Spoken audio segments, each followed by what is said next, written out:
पृथ्वी के पड़ोसी मंगल ग्रह, जहां पर जीवन के अनेकों अनुमान को लेकर तरह तरह के मिशन चलाया गया। उन्हीं मिशन में से कुछ मिशन इलोन मस्क के थ्रू चलाया गया। इलोन मस्क दुनिया के एक ऐसे व्यक्ति हैं जो मंगल ग्रह पर इंसानों को बसाना चाहते हैं।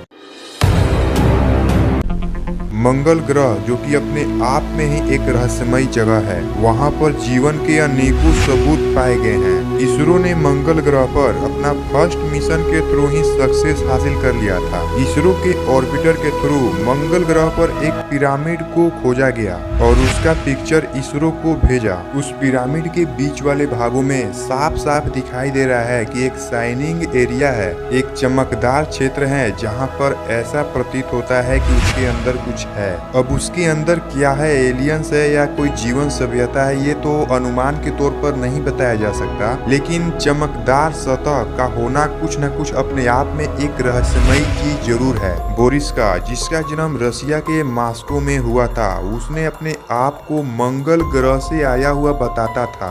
बोरिस्का ने मंगल ग्रह के रिलेटेड कुछ ऐसे मिस्टीरियस राज बताया, जिसको इसरो ने अपने मिशन के थ्रू कुछ बातें बोरिस्का का सही भी हुआ। मिशन के बाद रिसर्च जब हुआ मंगल ग्रह के सतह पर, जैसा जैसा बोरिस्का ने अपने बातों में बताया मंगल ग्रह से रिलेटेड बहुत सारी बातें, जैसे कि वहाँ भी पिरामिड है। बोरिस्का ने बताया कि मंगल ग्रह पर अभी भी लोग रहते हैं, बट बोरिस्का की उस बातों में कोई आधार नहीं दिखा, इसलिए उसकी बातों को सीरियसली नहीं लिया गया। बट ऑर्बिटर के सेंड किए हुए पिक मार्स प्लेनेट के उस पिरामिड के चमकदार सतह के बीच, ठीक वैसा ही पृथ्वी पर गीजा के पिरामिड भी है, एग्जैक्ट सेम। पृथ्वी के गीजा के पिरामिड में भी कुछ ऐसे राज दफन है जिसके सामने आने के बाद एकदम मानव सभ्यता ही बदल जाएगा। बोरिस्का ने बताया कि पिरामिड के पास वाले स्टैचू के पास जाकर कुछ ऐसा मंत्र है, उसको बोलने के बाद उस स्टैचू खुल जाएगा और उसके अंदर कुछ ऐसे खुफिया रास्ते हैं जहाँ से